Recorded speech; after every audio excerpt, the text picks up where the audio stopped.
Hello students, तो मैं Tarachand sir वापिस से आपके सामने। आज हम कंटिन्यू करने वाले हैं हमारा टॉपिक जिसका नाम है is reconstitution of partnership form. तो लास्ट लेक्चर में हमने ये देखा था कि रिकॉन्स्टिट्यूशन ऑफ पार्टनरशिप फॉर्म किन किन तरीके से होता है। तो जिसमें हमने देखा था कि due to change in profit sharing ratio firm reconstitute होती है ना। उसके बाद देखा था due to admission of partner, due to retirement of partner या due to death of partner. इन चार कारणों की वजह से आपकी जो फर्म है वो रिकॉन्स्टिट्यूट होती है, जिनमें से हमने सबसे पहले change in profit sharing ratio शुरू किया था। और change in profit sharing ratio में हमने एक बड़ा वाला क्वेश्चन देख लिया था। आज हम उससे भी थोड़ा आगे के लेवल का, उससे भी बड़ा वाला क्वेश्चन देखेंगे। लेकिन ध्यान में रखना, आपको अगर इस टॉपिक में क्वेश्चन कम लग रहे होंगे तो वो कम नहीं है, वो बहुत सारे क्वेश्चन है अपने आप में, क्योंकि सेम ट्रैक पे क्वेश्चन एडमिशन में भी आएंगे, रिटायरमेंट में भी आएंगे और डेथ में भी आएंगे। तो इसलिए ये मत समझना कि ये क्वेश्चंस कम है, ये बहुत सारे हैं। ठीक है, तो शुरू करते हैं रिकॉन्स्टिट्यूशन में। क्वेश्चन नंबर कल हमारा हुआ था क्वेश्चन नंबर 30, आज हम चलते हैं क्वेश्चन नंबर 31 पे। तो आ जाइए क्वेश्चन नंबर 31 पे। ये रहा क्वेश्चन नंबर 31 का आंसर। क्वेश्चन नंबर 31 के लिए मैंने एक रिवैल्यूएशन अकाउंट, एक पार्टनर्स कैपिटल अकाउंट और बैलेंस शीट आफ्टर रिकॉन्स्टिट्यूशन बना के रखी है। और क्वेश्चन नंबर 31 में आपको जो बैलेंस शीट दी गई है that is balance sheet before reconstitution of firm. बोले तो balance sheet before change in profit sharing ratio, उसके पहले की बैलेंस शीट है। ठीक है, तो एक काम करते सीधा सीधा क्वेश्चन पढ़ लेते हैं। पहले आ जाइए क्वेश्चन में। The balance sheet of A, B, C who are sharing profit and loss in the ratio 2:3:1। अच्छा, यानी फिलहाल A, B, C 2:3:1 इस रेशो में प्रॉफिट को शेयर करते हैं फिलहाल, यानी ये रहे इनके ओल्ड रेशोज। आगे आपको बैलेंस शीट दी गई है 31 मार्च 2014 की, और बैलेंस शीट के नीचे लिखा है A, B, C decide to alter their profit sharing ratio in the ratio 3:1। ठीक है, मैं एक काम करता, उनके नए रेशोस यहां लिख देता 3:2:1। ऐसा उनका आज के बाद न्यू रेशो रहेगा, न्यू वाला, ध्यान में रखो। हाँ, अच्छा, तो न्यू रेशो के चक्कर में कुछ ना कुछ किसी का गेन किसी का लॉस हुआ होगा ना। तो किसी पार्टनर को गेन हुआ होगा, किसी पार्टनर को लॉस हुआ होगा, सैक्रिफाइस करना पड़ेगा, तो मुझे वो ढूंढना पड़ेगा। ठीक है, उसका वर्किंग नोट बना लेंगे। उसके बाद goodwill is to be valued at 2 years purchase of average profit of last 3 years completed. अच्छा, यानी गुडविल की वैल्यू रेडीमेड नहीं दी है, आज मुझे निकालनी पड़ेगी। और गुडविल वैल्यूएशन हम सीख चुके हैं, ध्यान में रखना, एवरेज प्रॉफिट मेथड, वही एवरेज प्रॉफिट मेथड है ये। तो पहले प्रॉफिट का एवरेज निकालो, फिर multiply by number of years मारो, तो गुडविल की वैल्यू मिल जाएगी। तो एक काम करिए, मेरे साथ साथ आप बनाइए वर्किंग नोट, बनाइए वर्किंग नोट। देखिए वर्किंग नोट नंबर 1 मैं यहां लिखा, this is my working note number 1।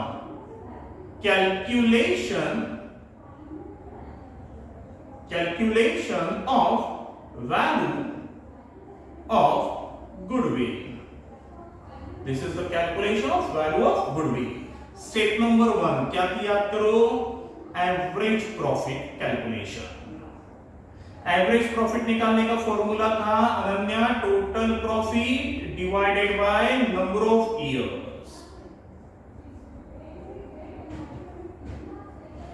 Total profit divided by number of years. अच्छा, टोटल प्रॉफिट 3 साल का एवरेज लेना है, तो 3 साल का प्रॉफिट होना चाहिए क्वेश्चन में, है ना।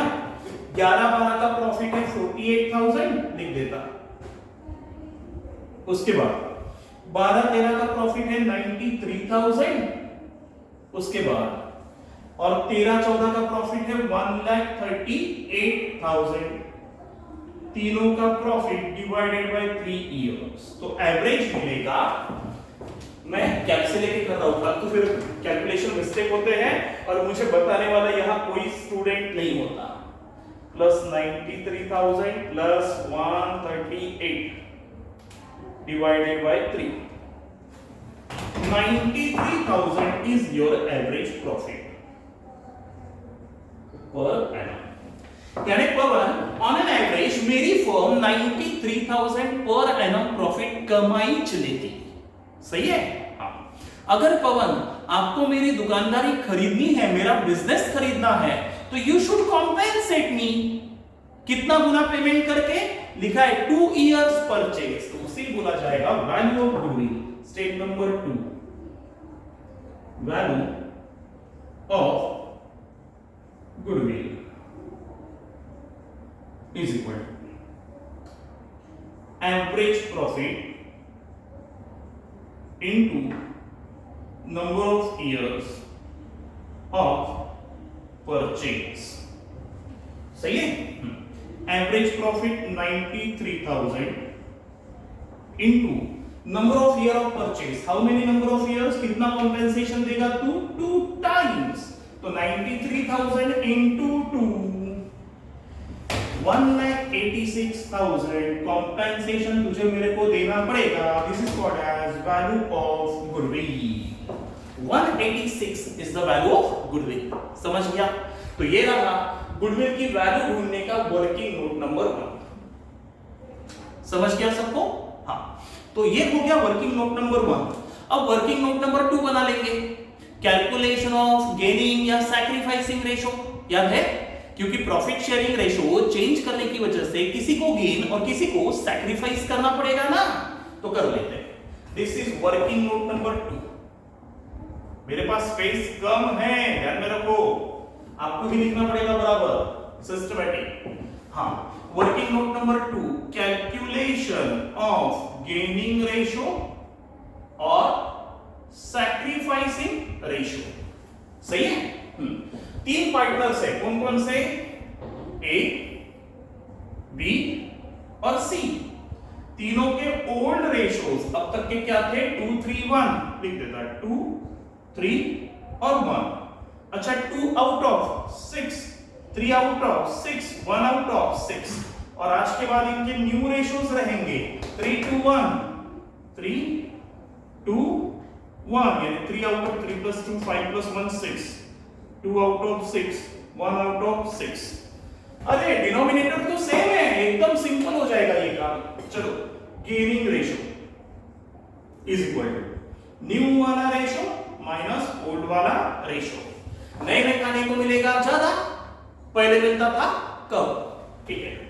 ए न्यू रेशो कितना है? न्यू रेशो ए का 3 आउट ऑफ 6 माइनस पहले खाता था 2 आउट ऑफ 6। जी हां, डिनोमिनेटर इक्वल है, अब मत करना डिंग डोंग डिंग, हां अब नहीं करना है। चलो 3 - 2 1, 1 आउट ऑफ 6, ये रहा तेरा पॉजिटिव आया, यानी ये इसका गेन है, गेन। यानी इसको फायदा हुआ, पहले खाता था 6 में से 2 लड्डू, अब खा रहा है 6 में से 3 लड्डू, थोड़े से ही दिख रहा है भाई, इसको फायदा हुआ है, तो इज अ गेनिंग पार्टनर, सो इससे गुडविल का पैसा रिसीवेबल है, इससे गुडविल का पैसा रिसीवेबल है, ठीक है। बी को देखते, बी पहले खाता था 3 आउट ऑफ 6, अब खा रहा है 2 आउट ऑफ 6, पहले खाता था 3 out of 6 is equal to -1/6, is a sacrificing partner। ये सैक्रिफाइस है, थोड़े से ही दिख रहा है, पहले खाता था 3 लड्डू, अब खा रहा है 6 में से सिर्फ 2 लड्डू, तो 1 लड्डू का नुकसान हुआ नहीं इसका, तो इज अ सैक्रिफाइसिंग पार्टनर, दुखी आत्मा, जिसको गुडविल का पैसा पेएबल है, because goodwill is a compensation from सुखी आत्मा टू दुखी आत्मा, सही है। हाँ, चलो उसके बाद सी पहले खाता था 1 आउट ऑफ 6, अब भी खा रहा है 1 आउट ऑफ 6, तो इसका नो गेन नो लॉस, तो इसको तो कुछ नहीं मिलेगा, ये इसका कुछ नहीं है, यानी सीधा सीधा इसका 1 लड्डू घटा है और इसका 1 लड्डू बढ़ा है, तो इमीडिएटली ये जो 6 है, डिनोमिनेटर 6 है, वो whole of the value of goodwill को इंडिकेट करता ना, तो मल्टीप्लाई बाय 186 मार दो। 1,86,000 पूरे दुकान की गुडविल की वैल्यू है, पूरे फर्म की गुडविल की वैल्यू है। वो थोड़ी ना पूरा फर्म खरीद रहा है, वो तो सिर्फ एक लड्डू खा रहा है ना एक्स्ट्रा उसमें से, तो प्रोपोर्शनेट कॉम्पेंसेशन देगा। तो निकालो 186 डिवाइडेड बाय 6 into 1 31,000। तो मैं कहूंगा 31,000 तेरे से रिसीवेबल है और बेटे 31,000 तेरे को पेएबल है। तो एंट्री एकदम आसान है, जिससे रिसीवेबल है उसको मार एस कैपिटल को मार डेबिट और बीस कैपिटल को मार क्रेडिट, जिसको पेएबल है। यही तो एंट्री बन गई ना, by S capital account debited to B's capital account credited. खत्म, समझ गया? चल आगे बढ़ते हैं। उसके बाद land and building was found under valued by ₹20,000। Land and building की वैल्यू अंडर वैल्यूड यानी कम नहीं करनी है, कम आंकी गई है, 20,000 से कम वैल्यूएट हुई है ना। अच्छा ठीक है, 20,000 से कम वैल्यूएट हुई, तो यानी at present land and building की वैल्यू ज्यादा है। उसका लाइन कैसी है देखो, ग्रामेटिकली लाइन कैसी है कि गिनते समय अंडर वैल्यूड गिनी। बात को समझ रहे हैं? गिनते समय अंडर वैल्यूड, कम गिनने में आई, यानी लैंड एंड बिल्डिंग की कीमत है ज्यादा, है ना। हाँ, तो एक काम करेंगे, land and building is under valued by 20,000। Under valued, ठीक है, अंडर वैल्यूड यानी कम गिनने में आई, तो लैंड एंड बिल्डिंग को मार्क करके रख दो, है ऊपर लैंड एंड बिल्डिंग मार्क करो। आगे provision for doubtful debt to be made equal to, नहीं ऊपर और एक छूट गया, stock was found over valued. जब हमने गोडाउन में बचा हुआ माल गिना ना, स्टॉक को गिना ना, दैट वाज ओवर वैल्यूड, ज्यादा गिनने में आया।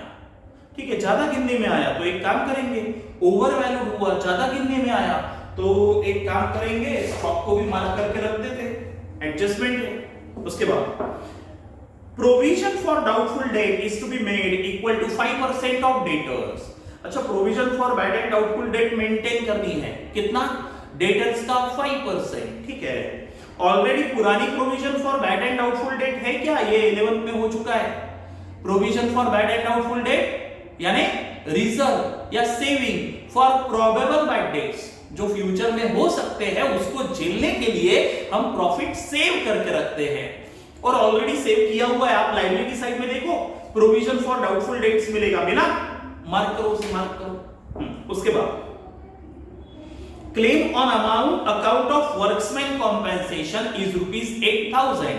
अच्छा, वर्क्समैन कॉम्पेंसेशन 8,000 रुपए का क्लेम देना पड़ेगा। ऊपर देखो, वर्क्समैन कॉम्पेंसेशन देने के लिए हमने कोई सेविंग करके रखी है क्या? सेविंग थोड़ा सा डिफिकल्ट है बड़ा क्वेश्चन, आपको सही तरीके से सुनना पड़ेगा। तो देखो ऊपर कोई सेविंग करके रखी है ना, वर्क्समैन कॉम्पेंसेशन रिजर्व बोले तो सेविंग काय के लिए करके रखी है? कल जाके अगर वर्कर का एक्सीडेंट हुआ तो कॉम्पेंसेशन देना पड़ेगा, तो उस कॉम्पेंसेशन को देने के लिए हमने सेविंग करके रखी है। ठीक है, उसके बाद 10% of the creditors be written back as no longer payable। अच्छा, क्रेडिटर्स को भी 10% पैसा देने की गरज नहीं है, तो क्रेडिटर्स को मार्क कर दो, अच्छी बात है, लायबिलिटी घट गई। उसके बाद out of the amount of insurance which was entirely debited entirely to profit and loss account 5,000 to be carried forward as unexpired insurance। इसको सादी भाषा में अनन्या बोलते प्रीपेड इंश्योरेंस। क्या बोलते? Prepaid insurance.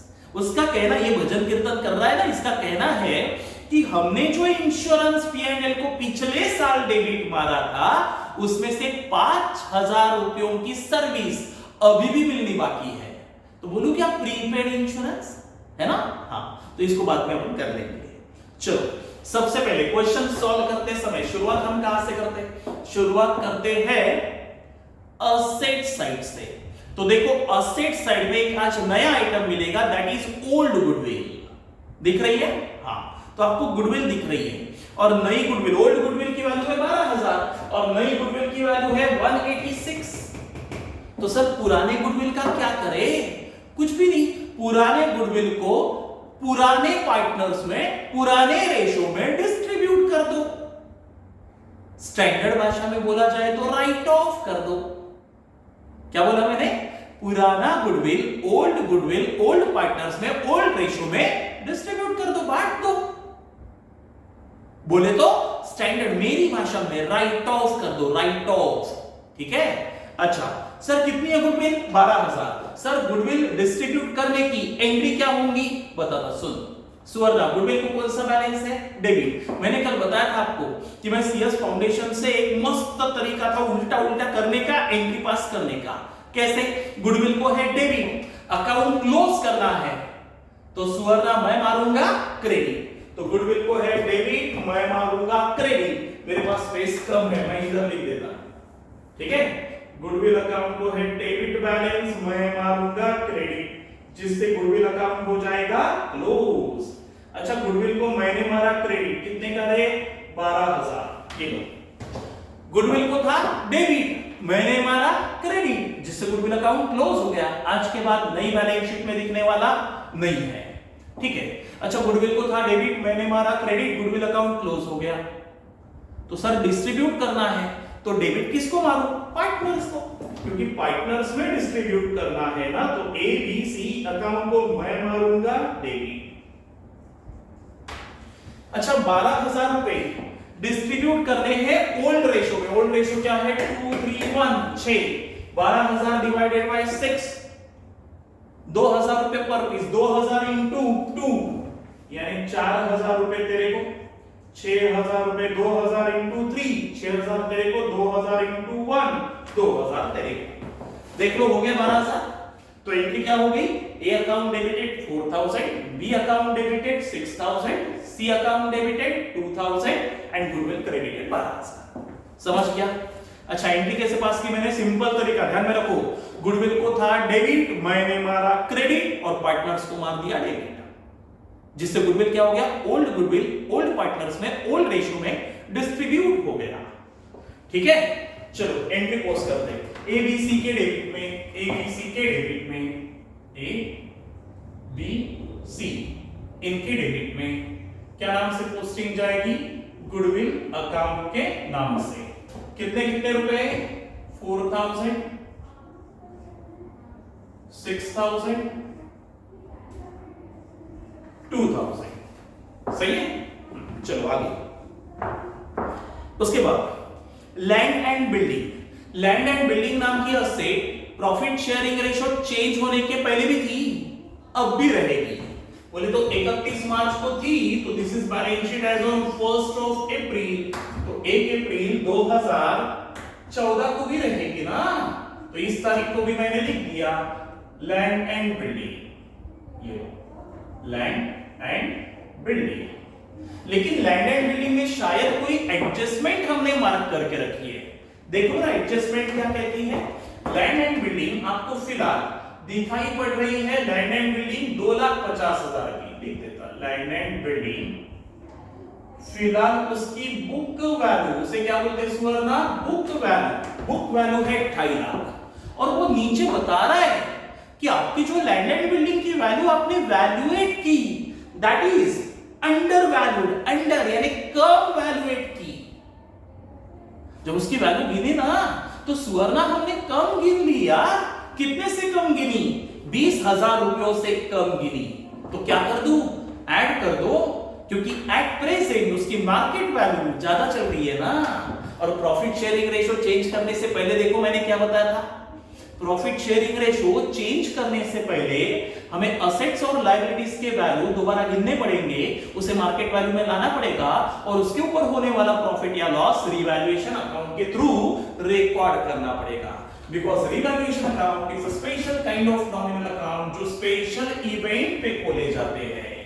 कल देखा था आपने, ठीक है। चलो तो लैंड एंड बिल्डिंग की वैल्यू बढ़ चुकी है, दैट वाज अंडर वैल्यू। कम करनी नहीं है, अंडर वैल्यू हुई थी, 20,000 से कम गिनने में आई थी। तो बिल्डिंग की वैल्यू क्या हो गई? डेप्रिशिएट की एप्रिशिएट, एप्रिशिएट। तो तो आज उसकी मार्केट वैल्यू क्या चल रही अनस बाबा? 2,70,000। समझ गया? अच्छा, आज उसकी मार्केट वैल्यू चल रही है 2,70,000 और 20,000 से बिल्डिंग की कीमत बढ़ गई। 20,000 से बिल्डिंग की कीमत का बढ़ना, असेट का बढ़ना अच्छी बात ना अनस बाबा? अच्छी बात तो रिवैल्यूएशन के क्रेडिट में लिख दूंगा बाय लैंड एंड बिल्डिंग के ही नाम से 20,000 रुपए का प्रॉफिट। सही है? उसके बाद अच्छा आप सोचो कि यहां लैंड एंड बिल्डिंग के लिए जो एंट्री होगी, सोचो एंट्री क्या होगी? मेरे स्टाइल में बताओ, मेरे स्टाइल में एंट्री क्या होगी? सोचो करो थोड़ा सा, एंट्री क्या होगी? लैंड एंड बिल्डिंग की वैल्यू बढ़ गई ना। अच्छा, लैंड एंड बिल्डिंग को कौन सा बैलेंस था सुवर्ण? लैंड एंड बिल्डिंग को था डेबिट बैलेंस। कौन सा बैलेंस था? Debit balance. वैल्यू बढ़ानी थी कि घटानी थी? वैल्यू बढ़ानी थी यानी मैं और डेबिट मारूंगा। सही है? लैंड एंड बिल्डिंग को ऑलरेडी डेबिट बैलेंस था, उसकी वैल्यू बढ़ानी है। एक मिनट,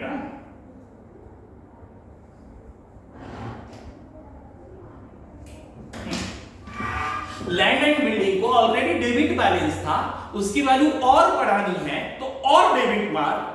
तो सर क्रेडिट किसको मारूं? रिवैल्यूएशन। तो एंट्री क्या बनी? Land and building account debited to revaluation account credited. सही है? हाँ, तो लैंड एंड बिल्डिंग को डेबिट बोले तो प्लस हो गया और रिवैल्यूएशन के क्रेडिट में ही आया। सही है? चलो आगे, लैंड एंड बिल्डिंग के बाद इन्वेस्टमेंट। ठीक है, इन्वेस्टमेंट हम लिख देते हैं। इन्वेस्टमेंट नाम की asset profit sharing ratio change होने से पहले थी, आज भी रहेगी। कितनी है इन्वेस्टमेंट की वैल्यू? 50,000। ठीक है। अच्छा, नीचे देखो एक हिडन एडजस्टमेंट है जो कहती है कि आज उसकी मार्केट वैल्यू 46,000 रुपीस चल रही है। कितनी चल रही मार्केट वैल्यू? 46,000 रुपीस, है ना? अच्छा, तो आज उसकी मार्केट वैल्यू चल रही है 46,000, उसकी बुक वैल्यू है 50, मार्केट वैल्यू है 46, तो मैं कहूंगा इसकी वैल्यू तो घट गई रे, 4,000 से डेप्रेशिएट हो गई ना। तो आज के बाद इन्वेस्टमेंट दिखनी कितनी की चाहिए? इन्वेस्टमेंट नाम की असेट दिखनी चाहिए 46,000 रुपीस की। सही है? हाँ, चलो आगे। अच्छा, लेकिन सर इसका डबल इफेक्ट, 4,000 से वैल्यू घट गई, गंदी बात। असेट की वैल्यू का घटना गंदी बात है, तो मैं लिखूंगा रिवैल्यूएशन के डेबिट में। लेकिन मैं आज रिवैल्यूएशन के डेबिट में नहीं लिखूंगा। सर क्योंकि सुनो मेरी बात सुनो। अच्छा, समझाने के लिए नो डाउट मुझे स्पेस लगेगी और स्पेस है मेरे पास कम, तो एक काम करते हैं, पहले गुडविल का कैलकुलेशन आप कर चुके हो, मैं इसको इरेज कर देता। ठीक है? ये तुम्हारा हो चुका है, वर्किंग नोट नंबर 1 आप लिख चुके हो। गुडविल की वैल्यू आई थी 1,86,000। इसको इरेज करते हैं। सुनो, इन्वेस्टमेंट नाम के असेट की वैल्यू बढ़ गई कि कम हो गई? बढ़ गई। नहीं सॉरी, कम हो गई। कितने से कम हो गई? 4,000। 4,000 से वैल्यू घट गई तो गंदी बात, तो लिखना चाहिए रिवैल्यूएशन पे।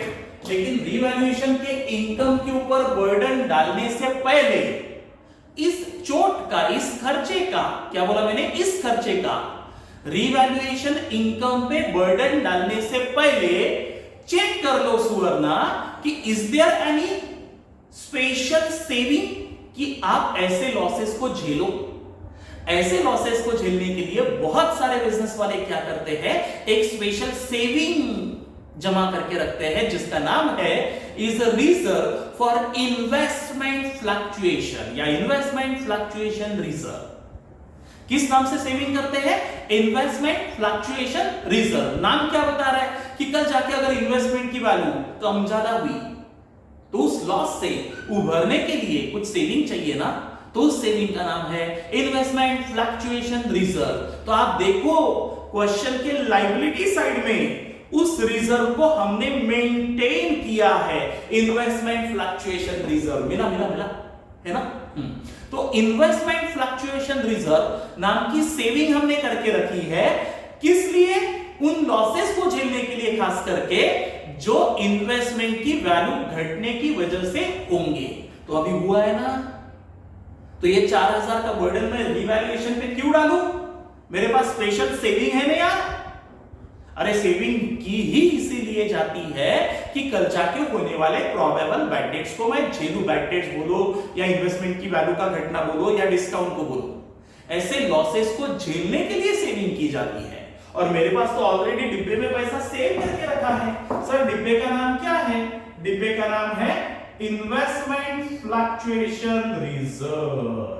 और इस डिब्बे में कितने रुपए पड़े हुए हैं? इस डिब्बे में क्रेडिट बैलेंस पड़ा है 10,000 रुपयों का। नहीं समझा? कितना पड़ा है? 10,000 रुपयों का। अच्छा 10,000 रुपए ऑलरेडी पड़े। अब मैंने क्या किया? 4,000 रुपए से इन्वेस्टमेंट की वैल्यू घट गई। अच्छा घट गई, एक आम आदमी इसकी एंट्री क्या मानेगा? सुवर्णा सोचो जरा, इसकी एंट्री क्या होगी? इन्वेस्टमेंट की वैल्यू 4,000 से घट गई, ब्रैकेट में दिया था ना हिडन एडजस्टमेंट। हाँ घट गई। अच्छा घट गई, इन्वेस्टमेंट को था डेबिट, मैं मारूंगा इन्वेस्टमेंट को क्रेडिट।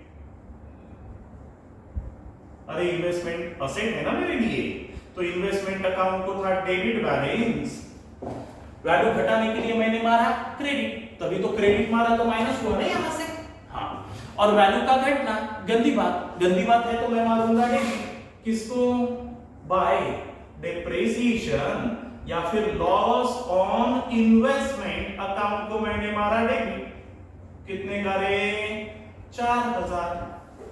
इसमें जो अकाउंट बोला है लॉस ऑन इन्वेस्टमेंट या डेप्रिसिएशन ऑन इन्वेस्टमेंट। डेप्रिसिएशन तो नहीं होता इन्वेस्टमेंट का, loss on investment, revaluation of investment. ठीक है, loss on revaluation of investment account खोल दिया। लेकिन मैंने कल आपको बताया था, ये एंट्री समझिए सबको। हाँ लेकिन मैंने कल आपको बताया था कि sir if there is a special nominal revaluation then there is no need of other nominal। तो इस नॉमिनल की मुझे नीड ही नहीं है, क्योंकि मेरे पास एक स्पेशल नॉमिनल है जिसका नाम है रिवैल्यूएशन अकाउंट। तो एंट्री बन गई Suvarna, revaluation account debited to investment account credited. क्या एंट्री बनी? Revaluation account debited to investment account credited. समझ गए एंट्री? लेकिन सर मैं इस लॉस का बर्डन रिवैल्यूएशन पे क्यों डालूं? When there is a special saving। ये क्या डिब्बे में पैसा सेव करके रखा है? काय के लिए? कल जाके होने वाले इन्वेस्टमेंट के लॉसेस को झेलने के लिए। तो मैं क्या करूंगा? इसका बर्डन रिवैल्यूएशन पे नहीं डालूंगा, ये भी कर। तो सर डेबिट किसको मारूं? इन्वेस्टमेंट फ्लक्चुएशन रिजर्व अकाउंट को मैं मारूंगा डेबिट। समझा मैंने कैसे चेंज किया? एंट्री में कैसे चेंज किया? 3 बार चेंज किया मैंने। कैसे? पहले इन्वेस्टमेंट की वैल्यू घटी, एंट्री क्या हुई? Loss on revaluation of investment account debited to investment account credited. Entry कैसे पास की? इन्वेस्टमेंट को था डेबिट, वैल्यू घटाने के लिए मैंने मारा क्रेडिट, लॉस को मारा debit. Loss on revaluation of investment जो भी है डेबिट। लेकिन loss on revaluation of investment account is a special nominal, is a nominal account, regular nominal. लेकिन मेरे पास स्पेशल नॉमिनल है ना, आप डबल काम क्यों कर रहे हैं? इसलिए कल भी ऐसा बताया था मैंने, इसलिए इसको मारा कट और रिवैल्यूएशन को मारा डेबिट। लेकिन रिवैल्यूएशन को डेबिट क्यों मारूं? When there is a special saving, ऐसे लॉसेस को झेलने के लिए। तो इस लॉस का बर्डन तो उस डिब्बे पे जाना चाहिए ना। हाँ तो इसलिए उसको भी कट किया और मैंने किसको डेबिट मारा? इन्वेस्टमेंट फ्लक्चुएशन रिजर्व को मारा डेबिट। तो इन्वेस्टमेंट फ्लक्चुएशन रिजर्व को मारा 4,000 से डेबिट। दिख रहा है सबको? तो इस डिब्बे में बचे कितने रे? 6,000। कौन सा बैलेंस? Credit balance. और मैंने इन्वेस्टमेंट को मारा क्रेडिट, तो इन्वेस्टमेंट में से माइनस हो गया, डबल इफेक्ट। डबल इफेक्ट चले गया ना, इन्वेस्टमेंट में से लेस और रिवैल्यूएशन को डेबिट मारने की बजाय मैंने इन्वेस्टमेंट फ्लक्चुएशन रिजर्व को मारा डेबिट।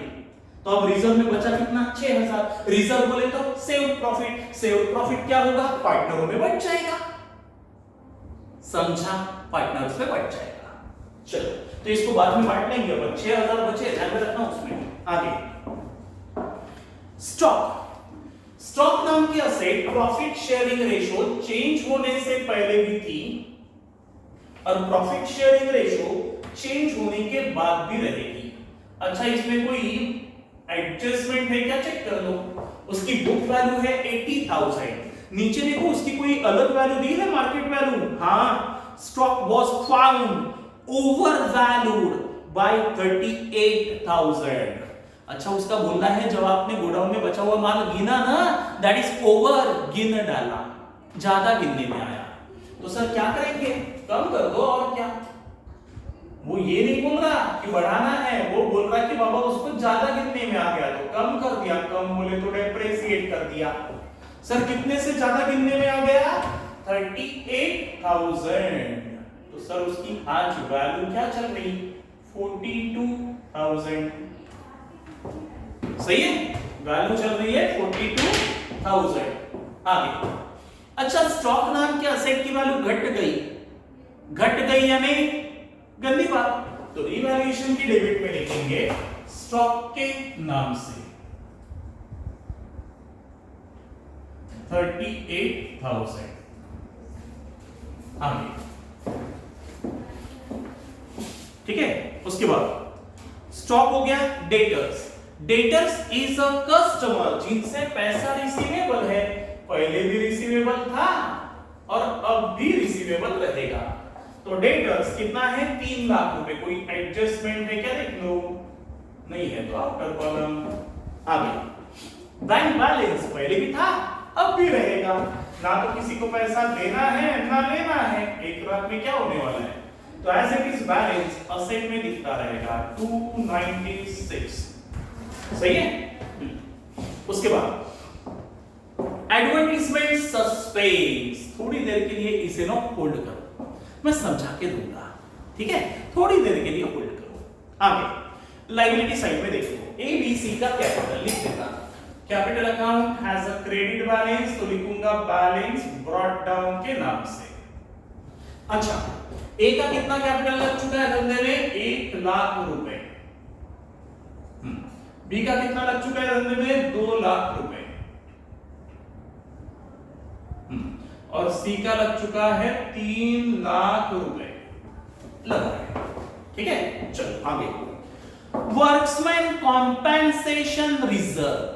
रिजर्व का मतलब होता है सादी भाषा में सेविंग, और सेविंग की जाती है कल जाके होने वाले प्रोबेबल लॉसेस को झेलने के लिए, और उस प्रोबेबल लॉस का नाम क्या है, वर्कर का एक्सीडेंट। अगर हमारे फैक्ट्री में during the course of employment या ड्यू टू एम्प्लॉयमेंट किसी वर्कर का एक्सीडेंट होता है, then the firm is liable to pay compensation. तो जब वो कॉम्पेंसेशन देना पड़ेगा, एकदम से मेरे मत्थे आएगा वर्कर का कॉम्पेंसेशन, तो मुझे जोर का झटका जोर से लगेगा ना यार। तो ऐसे झटके से उभरने के लिए मैंने हर साल कमाए हुए इनकम में से थोड़ी थोड़ी सेविंग करके रखी है। बात समझ में आई? तो हर साल जो सेविंग करके रखी वो वर्क्समैन कॉम्पेंसेशन रिजर्व के स्वरूप में दिखाई दे रही है। इसको भी हटा दो क्या, अभी मुझे स्पेस लगेगी, ठीक है भाई, चलो यहां लिख देता, क्या लिखे, यहां लिख देता, देखो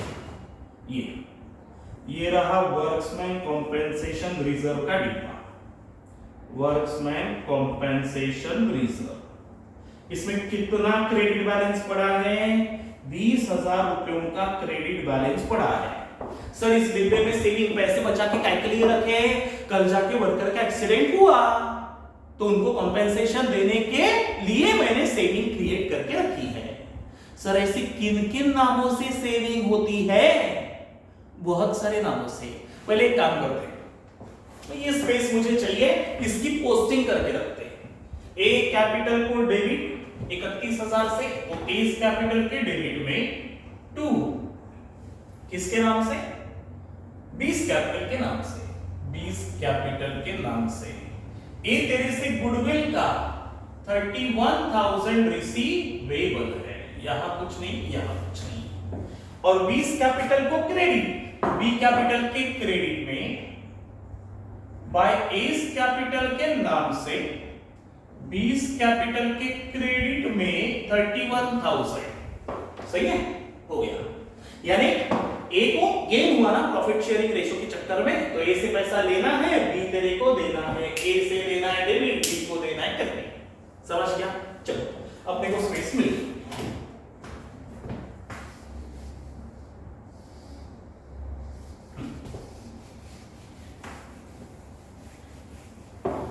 ये भी हो चुका है। Goodwill distribution, old goodwill will be distributed in old ratio, लिख के रख दो कहीं पे। Old goodwill will be distributed in old ratio two old partners. सही है? चलो आगे बढ़ते हैं। हाँ सुनो मेरी बात ध्यान से। सर ऐसे कौन कौन से नामों से कितनी कितनी सेविंग होती है?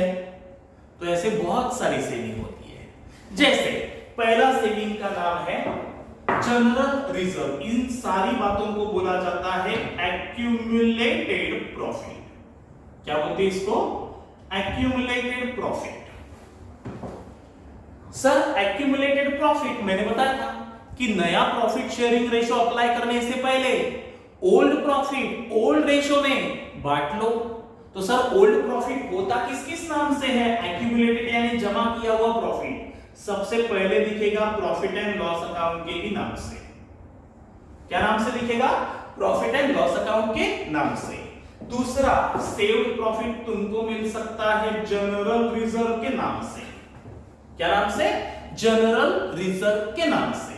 जनरल रिजर्व का सारा मतलब है इसे सेव्ड प्रॉफिट। हर साल कमाए हुए प्रॉफिट में से पार्टनर्स थोड़ा थोड़ा सेव करते हैं और बाकी घर पे लेके चले जाते हैं, डिस्ट्रीब्यूट करते हैं, तो सेव्ड प्रॉफिट। अच्छा, that is called as undistributed profit, जो डिस्ट्रीब्यूट नहीं किया। तीसरा एक्यूमुलेटेड प्रॉफिट आपको दिख सकता है वर्क्समैन कॉम्पेंसेशन के नाम से, रिजर्व के नाम से। सर ये क्या है? कल जाके वर्कर का एक्सीडेंट हुआ तो मुझे कॉम्पेंसेशन देना पड़ेगा।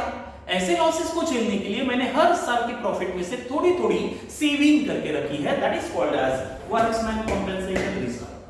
अच्छा, उसके बाद number 14 investment fluctuation reserve. Sir ये क्या है? इन्वेस्टमेंट फ्लक्चुएशन रिजर्व का मतलब है इन्वेस्टमेंट की वैल्यू कम ज्यादा हुई तो चलेगा, कम हुई तो लॉस हुआ ना।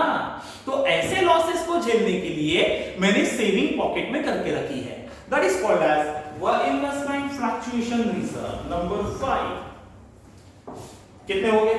1 2 3 4 और एक है, दैट इज कॉन्टिंजेंसी रिजर्व। सर अब ये क्या है? कॉन्टिंजेंसी रिजर्व यानी मेरे ऊपर कल जाके कोई भी कॉन्टिंजेंट लायबिलिटी आ सकती। सर कॉन्टिंजेंट लायबिलिटी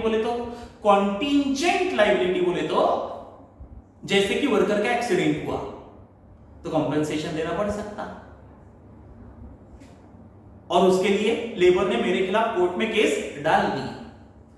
केस मैं जीता तो I am not liable to pay. Case अगर मैं हारा आई एम लायबल टू पे। यानी लेबर को कॉम्पेंसेशन देने की लायबिलिटी मेरे हाथ पे आ भी सकती, नहीं भी आ सकती। The business may liable to pay, may not be, that is called as contingent liability, which the business may liable to pay और मे नॉट बी। ध्यान में रखना, 11th में पढ़ चुके हैं हम लोग। चलो, that is called as contingent liability. और है यार, मैंने और अनस बाबा ने कॉन्ट्रैक्ट किया साइन, बाद में मैंने कॉन्ट्रैक्ट तोड़ दिया, अनस बाबा ने मेरे खिलाफ केस डाली, बोले कॉम्पेंसेशन चाहिए 2 लाख का। मैं केस जीत गया तो I am not liable to pay, हार गया तो लायबल टू पे। डिपेंड कि कोर्ट का जजमेंट क्या आता है। तो business may liable to pay, may not be, that is contingent liability. तो कॉन्टिंजेंट लायबिलिटी को निपटाने के लिए मैंने कॉन्टिंजेंट रिजर्व नाम की सेविंग की। कहने का मतलब ये सारे के सारे सेविंग है, बोले तो ओल्ड प्रॉफिट में से की हुई सेविंग है। तो इन ओल्ड प्रॉफिट को ओल्ड पार्टनर में ओल्ड रेशियो में बांटना पड़ेगा ना, नहीं तो कल जाके क्या होगा? कल जाके एक को 3 लड्डू मिलने वाले हैं ना, तो इन सारे सेविंग में ए अपना 3 हिस्से मांगेगा। आज ए के कितने हिस्से? सिर्फ 2 हिस्से, 2/6 का ही शेयर है ना। फ्यूचर में 3/6 होने वाला है ना, तो कल जाके वो 3/6 का शेयर मांगेगा ना, तो ऐसा ना हो इसलिए change in profit sharing ratio करने से पहले क्या अकाउंटिंग ट्रीटमेंट देनी पड़ेगी, इन सारे प्रॉफिट्स को बांटना पड़ेगा। कौन से रेशो में, ओल्ड रेशो में बांटना पड़ेगा। तो सर ओल्ड रेशो में बांटने के लिए हम करें क्या, कौन सा है, सबसे पहले तो इन्वेस्टमेंट फ्लक्चुएशन रिजर्व, इसको भी बांटना पड़ेगा।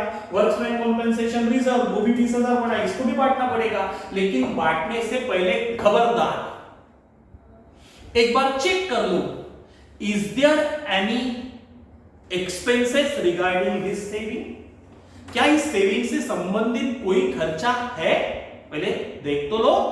हाँ तो है ना, नीचे देखो लिखा है कि claim on account of workman compensation 8,000, worker को 8,000 का कॉम्पेंसेशन देना पड़ेगा। ठीक है भाई। अच्छा, एक आम आदमी आम सिचुएशन में क्या एंट्री मारेगा, सोचो सुवर्ण, 8,000 का कॉम्पेंसेशन देना, क्या एंट्री मारोगे, सादी एंट्री बताओ पहले, सादी एंट्री, फिर मैं इसकी एंट्री बताऊंगा। सादी एंट्री क्या होगी, सोचो वर्कर को कॉम्पेंसेशन देना है, वर्कर को कॉम्पेंसेशन देना है, तो वर्कमैन कॉम्पेंसेशन मेरे लिए है खर्चा, खर्चा छोड़ रही यार, 8,000 रुपए देने पड़ेंगे वर्कर को, एक्सपेंस है, तो इसको मारूंगा डेबिट। और पेड हो गया कि पेबल है तो आउटस्टैंडिंग वर्कमैन कॉम्पेंसेशन को मारूंगा क्रेडिट, पेड हो गया तो कैश को मार क्रेडिट, पेबल है तो आउटस्टैंडिंग को मार क्रेडिट। तो एंट्री बन गई, workman compensation account debit is a nominal account क्योंकि खर्चा है, शुड बी डेबिटेड, और पेबल है तो लायबिलिटी क्रेडिट। सही है।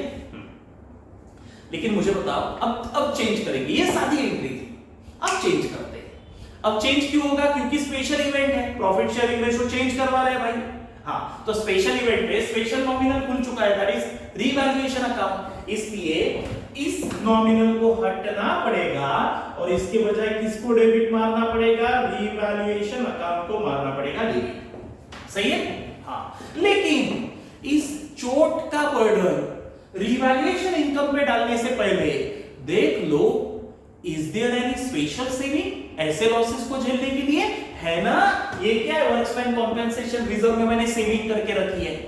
तो एक काम करते, इस चोट का बर्डन रिजर्व पे डाल देते ना, रिवैल्यूएशन अकाउंट पे भी क्यों डालूं, तो मैं किसके ऊपर डालूंगा, वर्कमैन कॉम्पेंसेशन रिजर्व अकाउंट को मारूंगा डेबिट। समझा मैंने कैसे चेंज किया, ताकि आपको लॉजिकली समझे यही इसके पीछे का ऑब्जेक्ट है। समझ गया। तो वर्कमैन कॉम्पेंसेशन रिजर्व हमारा डेबिट, ये यहां लिख के रखा है, कितने का है 8,000, तो सेविंग कितने की बची इस डिब्बे में 12,000, क्रेडिट बैलेंस। सही है। हाँ और आउटस्टैंडिंग वर्कमैन, ये गया 8,000 का पहला इफेक्ट, और आउटस्टैंडिंग वर्कमैन कॉम्पेंसेशन पेएबल है तो मेरी लायबिलिटी है, लायबिलिटी में लिखना भूल जाता बच्चा बहुत बार, workman outstanding workman compensation 8,000 liability, 8,000 के डबल इफेक्ट हो गए। सर ये 12,000 की बची हुई सेविंग है, क्या करूं, साइन देर में बांट के आ जाऊं क्या, नहीं बे, इसके ऊपर हक किसका है, पार्टनर्स का है, तो पार्टनर्स को बांट दे, कौन से रेशो में, ओल्ड रेशो में, तो ओल्ड रेशो में बांट देंगे। सर किस किस को, ए बी सी, किस रेशो में, ओल्ड रेशो 2:3:1 बोले तो 6, 12,000 डिवाइडेड बाय 6 कितना आया 2,000, 2,000 इंटू 2, 4,000 तेरे को, 6,000 तेरे को, 2,000 आपको। सही है। तो सेविंग पेएबल है तो क्रेडिट में लिख देता, वर्कमैन कॉम्पेंसेशन रिजर्व 4,000 तुमको पेएबल सेविंग का, 6,000 तुमको पेएबल, 2,000 तुमको पेएबल। सुवर्ण एंट्री बता सकते हैं, एंट्री मेरे स्टाइल में एंट्री कैसे होगी, वर्कमैन कॉम्पेंसेशन रिजर्व को क्रेडिट बैलेंस से, क्रेडिट बढ़ा था ना, हाँ वर्कमैन कॉम्पेंसेशन रिजर्व को क्रेडिट बैलेंस है, मैं मानूंगा डेबिट, पार्टनर्स को मानूंगा क्रेडिट। समझिए। हाँ लिख लो, वर्कमैन कॉम्पेंसेशन रिजर्व को था क्रेडिट, मैंने मारा डेबिट, पार्टनर्स को मार दिया क्रेडिट। सही है। चलो आप उसके बाद अगला आइटम है इन्वेस्टमेंट फ्लक्चुएशन रिजर्व, ये भी हो चुका है। इन्वेस्टमेंट फ्लक्चुएशन रिजर्व में सेविंग थी 10,000, इन्वेस्टमेंट की वैल्यू घट गई तो बर्डन डाला इसके ऊपर, ना कि रिवैल्यूएशन के ऊपर। 4000 सेविंग बची है 6000, क्या करेंगे पार्टनरों में बांट देंगे ए बी सी। कौन से रेशो में? ओल्ड रेशो में। ओल्ड रेशो क्या था? 2 3 1 6। 6000 डिवाइडेड बाय 6 1000। 1000 into 2 पेबल है इन्वेस्टमेंट फ्लक्चुएशन रिजर्व। 1000 into 2 2000 तेरे को पेबल। 1000 into 3 3000 तेरे को पेबल। 1000 into 1 1000 तेरे को पेबल। सुवर्णा एंट्री सोचो मेरे स्टाइल में वो इन्वेस्टमेंट फ्लक्चुएशन रिजर्व को है credit balance. Investment fluctuation reserve को है क्रेडिट बैलेंस। मैं मारूंगा डेबिट, पार्टनर्स को मारूंगा क्रेडिट। सही है। इन्वेस्टमेंट फ्लक्चुएशन रिजर्व को था क्रेडिट, मैंने मारा डेबिट, पार्टनर्स को मार दिया क्रेडिट। क्रेडिट में लिखा ना। तो सर आप कहना क्या चाहते हो? एक्यूमुलेटेड प्रॉफिट डिस्ट्रीब्यूशन की एंट्री क्या होती है? कुछ ऐसे। इन सारे एक्यूमुलेटेड प्रॉफिट को होता है क्रेडिट बैलेंस। बांटने के लिए, इन अकाउंट को क्लोज करने के लिए मैं मारूंगा एक्यूमुलेटेड प्रॉफिट को डेबिट। और किसको बांटना है ये प्रॉफिट? पार्टनर्स को। तो ए बी सी तीनों को मारूंगा क्रेडिट। ये मेरी एंट्री।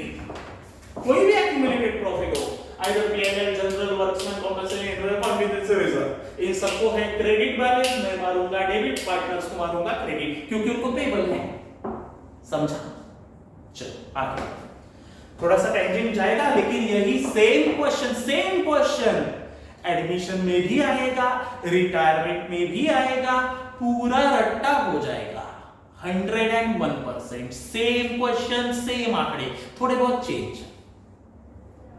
कौन सा टॉपिक में आएगा? Admission, retirement, death. आखिरी में ये पूरा एक ही टॉपिक है, पार्टनरशिप रिकॉन्स्टिट्यूशन। ठीक है, चलो। अच्छा सर, जैसे एक्यूमुलेटेड प्रॉफिट होता है, एक्यूमुलेटेड लॉस भी होता है क्या? बिल्कुल होता है, एक्यूमुलेटेड लॉस भी होता है। और एक्यूमुलेटेड प्रॉफिट पेबल है तो क्रेडिट बैलेंस है, लॉस को डेबिट रहेगा, क्योंकि वो बताता है पार्टनर तुमसे लॉस का पैसा रिसीवेबल है ना। तो 2 मिनट रुक जाइए, पहले इसको खत्म ही कर देते हैं, लायबिलिटी साइड समाप्त कर देते हैं। सन्ड्री क्रेडिटर्स तेरे को पैसा पहले भी पेबल था, अब भी पेबल दिखेगा। ये लो क्रेडिटर्स, कितना पेबल था? 3 लाख। लेकिन मेरे ख्याल से इसमें कोई एडजस्टमेंट है, देखो जरा एक बार।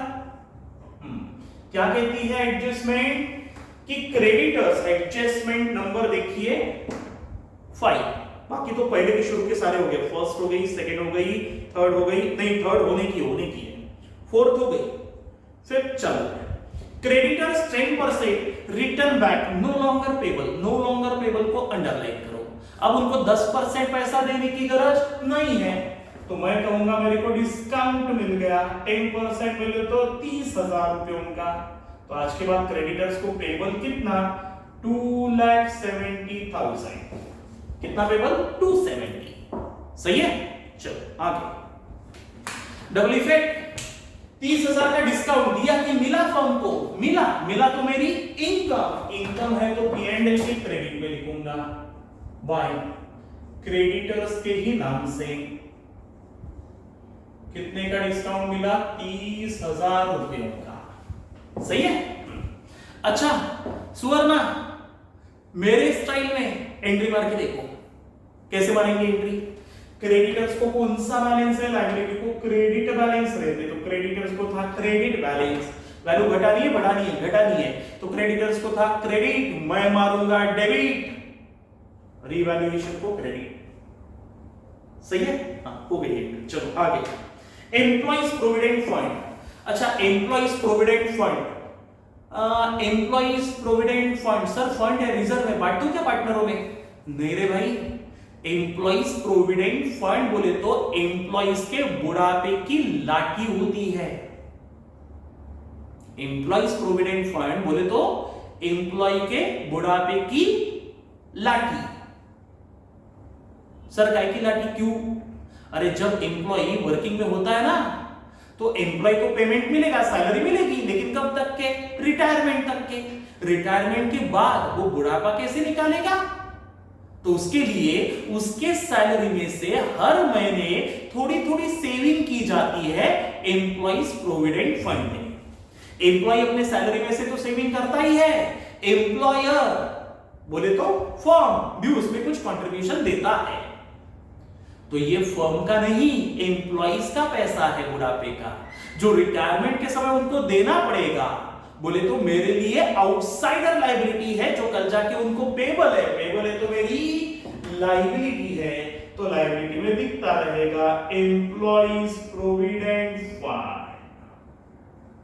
कितना एम्प्लॉइज प्रोविडेंट फंड? 60,000 रुपए। क्लियर? चलो आगे। अब बैलेंस शीट पूरी समाप्त होनी चाहिए। कल बताया था एक आइटम छूटा है, कौन सा?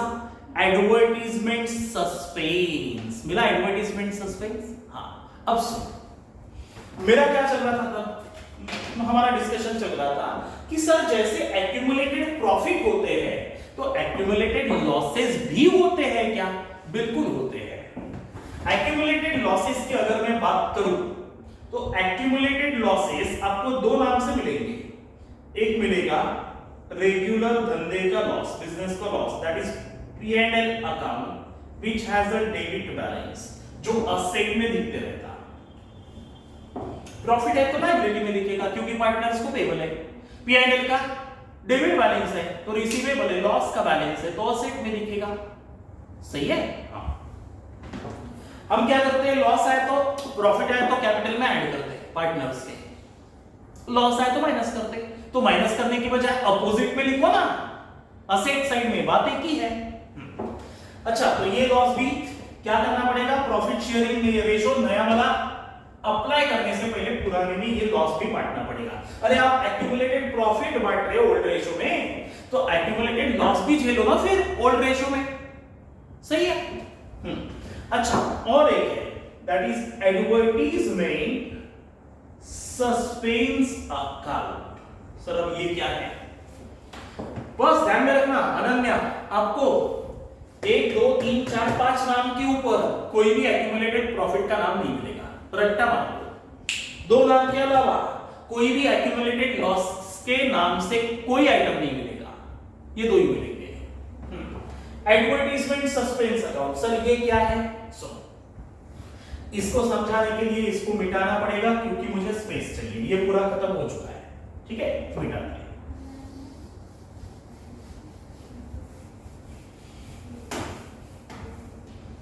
अगर मैंने एडवर्टीजमेंट का पेमेंट किया तो क्या एंट्री मारते हैं अनन्या? सुवर्ण याद करो, क्या एंट्री मारोगे? एडवर्टीजमेंट का पेमेंट किया, बोलो सही जा रहे हो। एडवर्टीजमेंट अकाउंट डेबिटेड, कैश गई, कैश को क्रेडिट। सही है? अच्छा, एडवर्टीजमेंट आप शॉर्ट टर्म के लिए भी पे कर सकते हो, लॉन्ग टर्म 3 साल का एकदम से पे कर सकते हो। That is called as deferred revenue expenditure. याद करो 11 में हुआ था डेफर्ड रेवेन्यू एक्सपेंडिचर, जो नेचर से है रेवेन्यू लेकिन बेनिफिट्स लॉन्ग टर्म मिलेंगे। That's why it is called as deferred revenue expenditure. ठीक है, चलो आगे बढ़ते हैं। अगर मैंने एडवर्टीजमेंट का पेमेंट किया तो एंट्री होनी चाहिए by advertisement account debited to cash गई, कैश अकाउंट क्रेडिटेड। ये एंट्री होनी चाहिए। सही है? अच्छा, एडवर्टीजमेंट अगर 1 साल के लिए पे किया तो नॉमिनल अकाउंट, एडवर्टीजमेंट को डेबिट।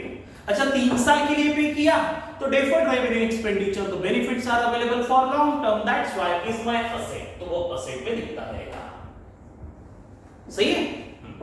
जैसे आपको पता है क्या, जब मारुति उद्योग लिमिटेड ने सुजुकी मारुति, पता है सुजुकी मारुति? सुजुकी मारुति, आपको पता है उसका नाम सुजुकी मारुति क्यों है? क्योंकि सुजुकी मारुति ये जो कंपनी है इसको फॉर्म किया इंडियन और जापान गवर्नमेंट ने मिलकर। अब दोनों को कंपनी को नाम दिया था, यानी 50% शेयर थे उसमें जापान वालों के, 50% थे इंडियन गवर्नमेंट के। और उसको नाम देने की बारी आई तो नाम क्या दे भाई? तो जापान वाले बोले हम उसको नाम देंगे सुजुकी अपना, और इंडियन गवर्नमेंट बोली हम भगवान का नाम देंगे। भगवान का नाम बोले तो हनुमान, मारुति। तो दोनों ने मिलकर उसका नाम रख लिया सुजुकी मारुति। एक सुजुकी जापान वाला कोई तो भी वर्ड, और दूसरा मारुति बोले तो भगवान हमारा हनुमान जी, तो ऐसा उसका नाम रखा सुजुकी मारुति। अच्छा, तो मैं बोल रहा था सुजुकी मारुति ने, आपको देखा होगा आपने कि जब ब्रीजा नाम की गाड़ी लॉन्च हुई थी, ब्रीजा याद है, ब्रीजा नाम की गाड़ी, हाँ, जब ब्रीजा लॉन्च की ना, तो ब्रीजा मिनी स्पोर्ट गाड़ी थी, उसको लॉन्च करते समय उन्होंने बहुत बल्क एडवर्टाइजमेंट की। आईपीएल में गाड़ी खड़ी होती थी, याद करो, आईपीएल को स्पॉन्सर किया, हर एक ग्राउंड पे गाड़ी खड़ी होती थी ब्रीजा। बहुत सारा खर्च कर डाला। सर खर्चे का बेनिफिट शॉर्ट टर्म की लॉन्ग टर्म ही मानेंगे, इतना सारा खर्चा किया तो तुमने, बेनिफिट्स एटलीस्ट 3 साल 4 साल तो गाड़ियां बिकेंगी मस्त धड़ाधड़, बिकी नहीं, वो बात अलग है, फ्लॉप हो गई। लेकिन जब पेमेंट किया बल्क में, उन लोगों ने 100 करोड़ रुपए उड़ा दिया एडवर्टाइजमेंट के ऊपर, 100 करोड़। तो मुझे बताइए एंट्री क्या हुई होगी, advertisement account debit to cash account credit. Cash गई, कैश के क्रेडिट में एडवर्टाइजमेंट, इसका बेनिफिट लॉन्ग टर्म मिलेगा, लॉन्ग टर्म मिलेगा तो मैं कहूंगा मेरे लिए असेट है, असेट में दिखता रहेगा। दैट्स व्हाई तुमको असेट में दिख रहा, देख लो असेट में दिख रहा, लेकिन सर एडवर्टाइजमेंट नहीं दिख रहा, सस्पेंस दिख रहा। अब इसका क्या लॉजिक है बताता हूं। अब आपका एडवर्टाइजमेंट असेट में दिख रहा है, लेकिन जिस गाड़ी के लिए, जिस प्रोडक्ट के लिए आपने, जिस प्रोडक्ट को हिट कराने के लिए आपने ये एडवर्टाइजमेंट का पेमेंट किया था, वो प्रोडक्ट हिट नहीं हुआ, पिट गया। नहीं समझा? ब्रीजा नाम की गाड़ी हिट नहीं हुई, पिट गई। तो तुमने किया हुआ एक्सपेंडिचर, बल्क एक्सपेंडिचर एडवर्टाइजमेंट का, अब लॉस में कन्वर्ट हो गया ना। अरे वो प्रोडक्ट ही पिट गया, वो प्रोडक्ट लाइन ही बंद हो गई, तो मुझे बताओ मैं एडवर्टाइजमेंट नाम का खर्चा अब असेट में कैसे दिखाऊं? क्या नाम से असेट में दिखाऊं यार? वो लॉस बन चुका है, गलत है अभी दिखाना असेट में एडवर्टाइजमेंट के नाम से। The benefits are available for long term, इधर प्रोडक्ट ही बंद हो गया और benefits are available for long term. काय का अवेलेबल फॉर लॉन्ग टर्म? सही है, हाँ। तो इसलिए अब ये असेट में नहीं दिखना चाहिए, तो एडवर्टाइजमेंट को है डेबिट, तो एडवर्टाइजमेंट अकाउंट को क्लोज करने के लिए मैंने मारा क्रेडिट। तो सर डेबिट किसको मारूं? डेबिट मार दे एडवर्टाइजमेंट सस्पेंस अकाउंट को डेबिट। अब ये एडवर्टाइजमेंट असेट काय में कन्वर्ट हो चुकी है लॉस में, दैट्स व्हाई ये लॉस पार्टनर से रिसीवेबल है, तो असेट में दिखता रहेगा। जब तक के ये लॉस पार्टनरों में डिस्ट्रीब्यूट नहीं होता तब तक के दिखता रहेगा, समझा? तो इसलिए असेट साइड में दिखाई दे रहा है, देख लो असेट साइड में दिख रहा है एडवर्टाइजमेंट सस्पेंस। समझ गया लॉजिक क्या है? तो जो प्रोडक्ट हिट कराने के लिए हमने बल्क एडवर्टाइजमेंट की थी, वो प्रोडक्ट हिट नहीं हुआ, पिट गया। सही है? चलो, तो अब बोलने का मतलब एक्यूमुलेटेड लॉसेस है, बांट दो पार्टनरों में। अच्छा बांटेंगे, सर लॉस है तो पार्टनर्स को पेबल की पार्टनर से रिसीवेबल तो लिखूंगा डेबिट में एडवर्टाइजमेंट सस्पेंस के नाम से।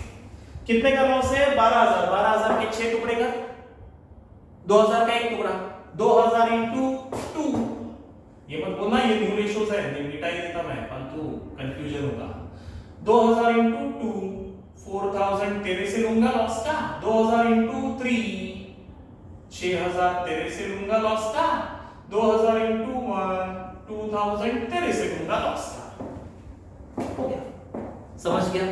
हाँ, तो कहने का मतलब एक्यूमुलेटेड लॉसेस अगर मुझे बांटना है तो एंट्री क्या होंगी? लॉस को रहता डेबिट बैलेंस, तो मैं मारूंगा credit to accumulated loss account, तो मैं मारूंगा क्रेडिट। कोई भी लॉस हो, P&L हो या एडवर्टाइजमेंट सस्पेंस को मैं मारूंगा क्रेडिट। और किस में बांटना है? ये पार्टनरों में, तो A's कैपिटल को डेबिट, B's कैपिटल को डेबिट, C's कैपिटल को डेबिट। समझ गया सबको? क्लियर है? सुवर्ण, मेरे स्टाइल में एंट्री क्या पास की मैंने? एडवर्टाइजमेंट सस्पेंस को, कौन सा बैलेंस है? एडवर्टाइजमेंट सस्पेंस अकाउंट को है डेबिट बैलेंस, असेट में है तो डेबिट बैलेंस, मैं मारूंगा क्रेडिट। पार्टनर्स को मारूंगा डेबिट। समझी मेरी स्टाइल में एंट्री? सबको पक्का? हाँ चलो आगे। अब कौन कौन सी एडजस्टमेंट हो गई, कौन सी बची है? देखो एक आइटम बचा है यार बैलेंस शीट का, प्रोविजन फॉर डाउटफुल डेट। लिख देता हूं प्रोविजन फॉर डाउटफुल डेट्स। कल जाके होने वाले बैड डेट्स को झेलने के लिए 10,000 रुपए मैंने सेविंग करके रखी है। सर ये भी सेविंग है, बांट दो, ऐसा मत सोचना। इसलिए मैंने इस आइटम को यहां लिखा हुआ नहीं है, एक्यूमुलेटेड प्रॉफिट में नहीं लिखा है। सर ऐसा क्यों नहीं किया? अरे मुझे बताइए, ये सेविंग मैंने कल जाके होने वाले बैड डेट्स को झेलने के लिए रखी है और अभी भी रखनी पड़ेगी। सर क्यों? अरे रिकवरी हुई कहां है? कस्टमर के पास अभी भी मेरे, देखो ना, डेटर्स के पास अभी भी मेरे 3 लाख रुपए पड़े हुए जो मिले ही नहीं। और जब लेने जाऊंगा अगले साल तो बैड डेट्स हो सकते हैं, तो उन बैड डेट्स को झेलने के लिए मैंने सेविंग क्रिएट करके रखी है ना बेटे, समझा? तो सेविंग को मेंटेन वैसे ही करना पड़ेगा। तो इसलिए प्रोविजन फॉर डाउटफुल डेट या बैड डेट्स 10,000 मेंटेन रहेगा, वो पार्टनरों में डिस्ट्रीब्यूट होने वाला नहीं है। उल्टा अगर बैड डेट्स की प्रोबेबिलिटी बढ़ गई है ना, तो सेविंग और करनी पड़ेगी। देखो कुछ लिखा है क्या नीचे? लिखा है एडजस्टमेंट नंबर 3। देखो provision for doubtful debt is to be made equal to 5% of debtors. Debtor का 5% बैड डेट्स होने की संभावना है। डेटर्स कितने हैं? 3 लाख। 3 लाख का 10% 30,000। 30,000 का आधा 5% 15,000 बैड डेट्स होने की संभावना है। और मैंने कितनी संभावना रिकॉर्ड करके रखी है? 10,000। तो और बढ़ा दो 5,000 से। तो आज के बाद provision for bad and doubtful dates कितना दिखेगा? 15,000। अच्छा 5,000 की प्रोबेबल बैड डेट्स की संभावना 5,000 से और बढ़ गई। अच्छी बात की गंदी बात? गंदी बात। गंदी बात तो रिवैल्यूएशन के डेबिट में to provision for bad and doubtful debts 5,000 रुपए से प्रोविजन प्रोबेबल बैड डेट्स की संभावना बढ़ गई। समझ गया? खत्म। चलो एडजस्टमेंट नंबर 4 हो चुकी है, 5 हो चुकी है, 6 होने की है। देख लेते हैं। थोड़ा सा लेंदी है बड़ा क्वेश्चन। ऐसे क्वेश्चन बड़े बड़े मैंने एडमिशन रिटायरमेंट में भी लिए हैं। एकदम आपका हाथ फिट हो जाएगा उन क्वेश्चंस पे। ऐसा ही same question admission retirement death में भी आएगा, ध्यान में रखना। फिर आपको कुछ भी नहीं लगेगा, नॉर्मल लगेगा, एकदम पांचट लगेगा। देखो, out of the amount of insurance which was debited entirely to profit and loss account. पिछले साल हमने जो इंश्योरेंस खर्चा है ना, तो P&L के डेबिट में जो लिखा था उसमें से 5,000 अभी भी अनएक्सपायर्ड है। बोले तो 5,000 की सेवाएं मिलनी बाकी है। कब मिलेंगी? अगले साल। तो सिंपल भाषा में प्रीपेड इंश्योरेंस बोलूं? बिल्कुल बोलो। Prepaid insurance the services are receivable.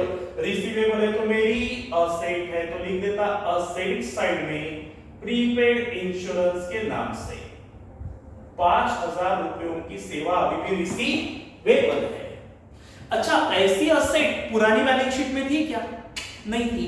नई बैलेंस शीट में है क्या? है। तो मेरे लिए इनकम है ना, तो इनकम साइड में लिख दूंगा बाय प्रीपेड इंश्योरेंस के नाम से।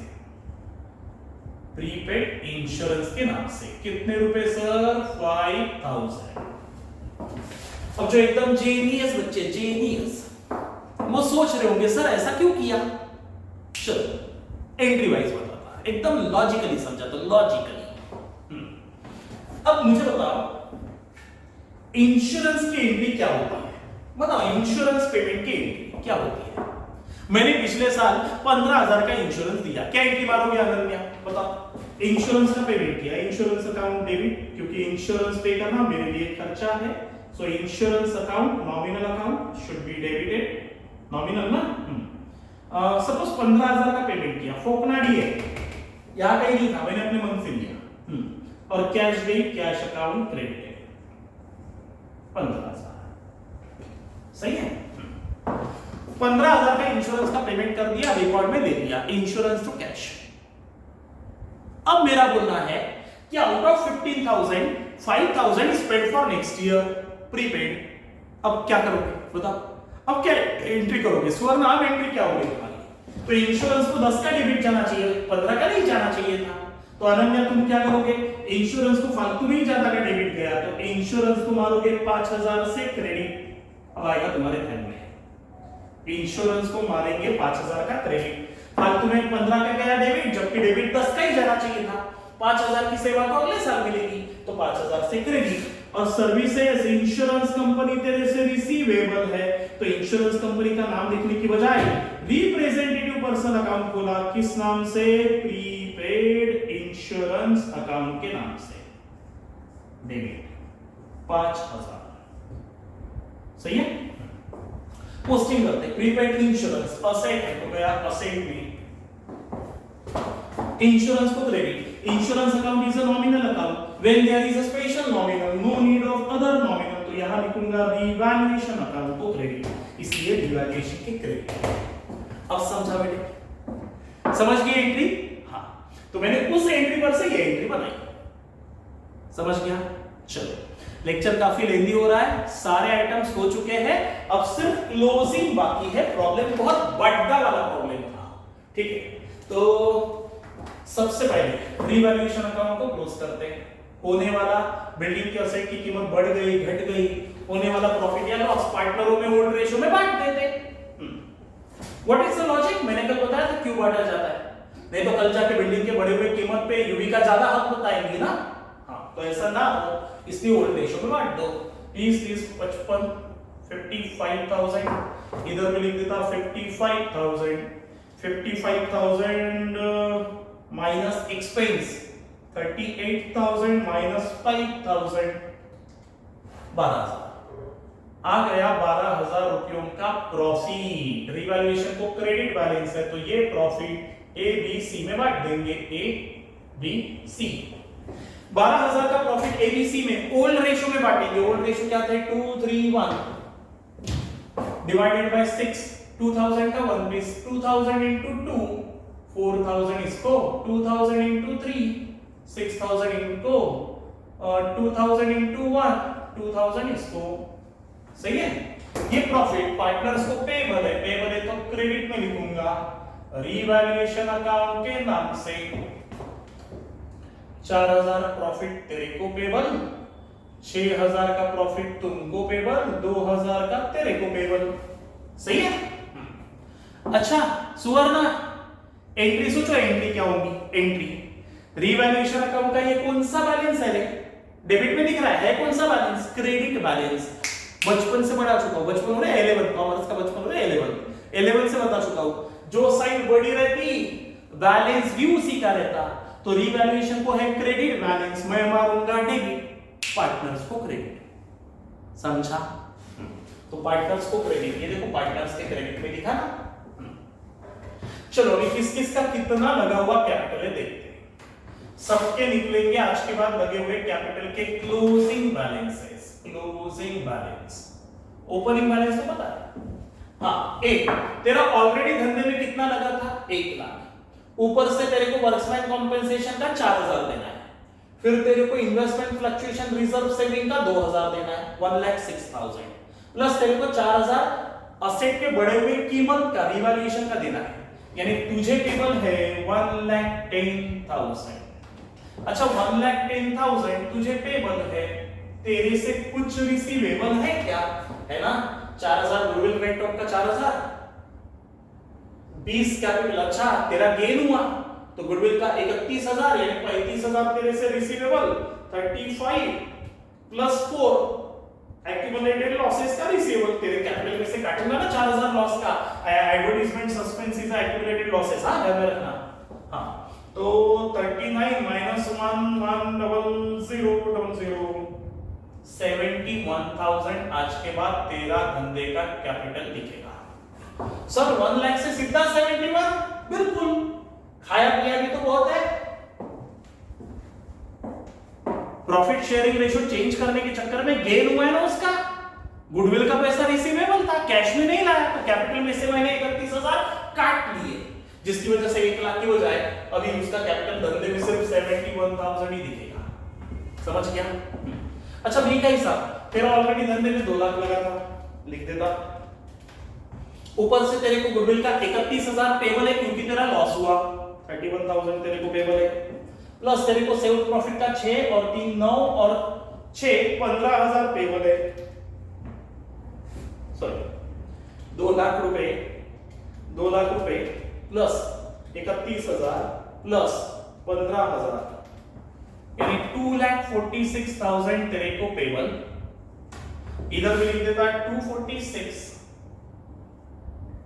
246 में से 12 काट ले, यानी तुझे पेबल बचा 2,34,000। कितना पेबल बचा? 2,34,000। जो तेरे को पेबल है तो मेरी लायबिलिटी है, तो लायबिलिटी में लिख देता ए का कैपिटल, बी का कैपिटल। आज के बाद ए का कैपिटल दिखेगा 71,000, बी का कैपिटल दिखेगा 2,34,000 और सी का धंधे में लगा था 3 लाख प्लस सेव्ड प्रॉफिट का 2 प्लस 1 5,000, यानी तेरा आज के बाद पेबल है 440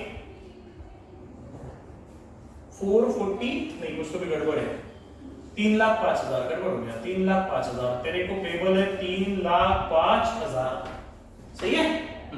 अच्छा 3,05,000 माइनस 4,000 तेरे से रिसीवेबल है, एक्यूमुलेटेड लॉस का और गुडविल राइट ऑफ का 4,000 रिसीवेबल है, 3,05,000 पेबल 4,000 रिसीवेबल, तो तेरे को पेबल बचा 3,01,000, लिख देता सीज कैपिटल 3,01,000। सबकी टोटल इक्वल आनी चाहिए, बैलेंस शीट टैली होनी चाहिए, देख लो आ रही है क्या, देख लेते 3,01,000 234,301,000 प्लस 15,000 प्लस 270 प्लस 16 यानी टोटल आ रही है 11,81,000, 11,81,000 ये आपकी टोटल है।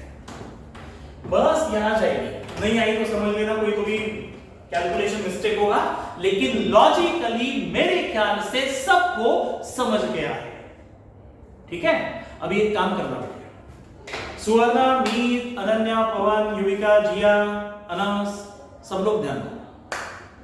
सेम क्वेश्चन जो अभी हमने सॉल्व किया, ये एडमिशन, रिटायरमेंट डेट सभी का हाई लेवल हो गया, इससे भी आएंगे और, लेकिन इसी क्वेश्चन को आप दोबारा एक बार सॉल्व करके देखो, प्लीज सॉल्व करके देखो। इस क्वेश्चन को वापस से सॉल्व करके देखो, एक बार नहीं 2 बार सॉल्व करके देखो, आपका जो हैंड है वो फिट हो जाएगा प्रॉब्लम सॉल्विंग में। ठीक है, तो कल हम इसी टॉपिक को कंटिन्यू करेंगे, ऐसा ही एक बड़ा क्वेश्चन लेंगे। आप बोलोगे सर शीट तो खत्म हो गई, खत्म नहीं हुई, उसके पहले है शुरू में फिर से सिर्फ रिवैल्यूएशन अकाउंट बनाओ, इसको लेके भी क्वेश्चन है, तो कल हम उसे देखेंगे और उन क्वेश्चन को सॉल्व करेंगे। ठीक है, तो आज हम यहां रुकते हैं और कल हम कंटिन्यू करेंगे। Tata, bye bye, thank you students, thank you.